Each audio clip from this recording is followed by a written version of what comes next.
Kidlat News Updates.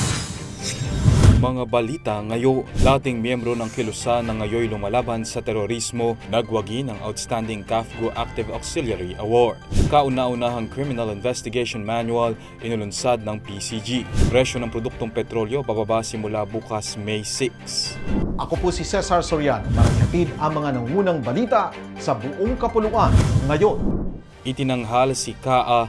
Eduardo M. Linogon Jr. bilang Outstanding CAFGO Active Auxiliary o KA ng buong Philippine Army para sa taong 2025. Muling ipinamalas ng 79th Infantry Battalion ang kanilang dedikasyon sa kahusayan ng magwagi ng Outstanding CAFGO Active Auxiliary Award para sa ikalawang sunod na taon.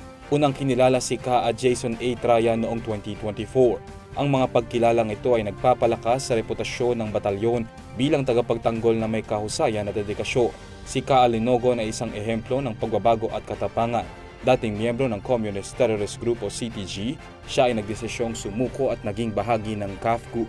Sa kabila ng pagkakasugat, nagpatuloy siya sa paglaban sa mga natitirang puwersa ng Northern Negros Front. Ang 79IB ay patuloy na nagpapakita ng mataas na pamantayan sa depensa ng komunidad at kontra-insurensiya. Palakasin ang kakayahan ng Philippine Coast Guard o PCG sa pagpapatupad ng batas at tiyakin ng systematic, ethical at pagsunod sa tamang proseso ng investigasyon. Ito ang layunin ng kauna-unahang Criminal Investigation Manual ng ahensya sa idinaos na seremonya kamakailan sa tanggapan nito. Naglalaman ng manual ng mga hakbang na gagabay sa criminal investigation, mga regulasyon sa pag-aresto, pag-file ng kaso at mga pamamaraan sa korte na ipamamahagi sa lahat ng PCG districts at stations sa buong bansa. Bahagi ito ng modernisasyon ng kagawaran.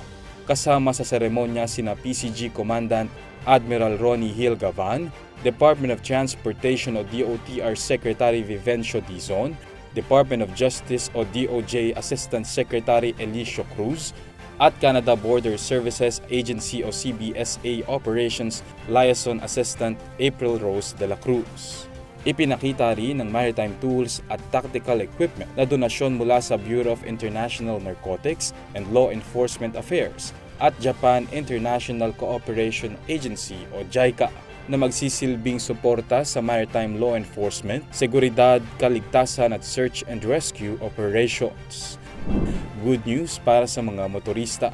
Matapos ang ilang linggong taas presyo, bababa ang presyo ng produktong petrolyo ngayong linggo. Base sa magkakahiwalay na anunsyo ng oil companies, may bawas na 55 centavos per liter ang presyo ng gasolina. 65 centavos kada litro naman ang ibababa ng presyo ng diesel, habang 90 centavos per liter ang tapyas sa presyo ng kerosene. Epektibo ang oil price rollback bukas May 6. Bunsod ito ng pangamba ng mga analyst na magkaroon ng oversupply ng langis sa mga susunod na buwan dahil sa sobra-sobrang inventaryo sa krudo ng Amerika. Para sa Kidlat News Channel, ako si Renzo Linon, nag-uula. Ako po si Cesar Soriano, kasama nyo sa bawat pagputok ng balita.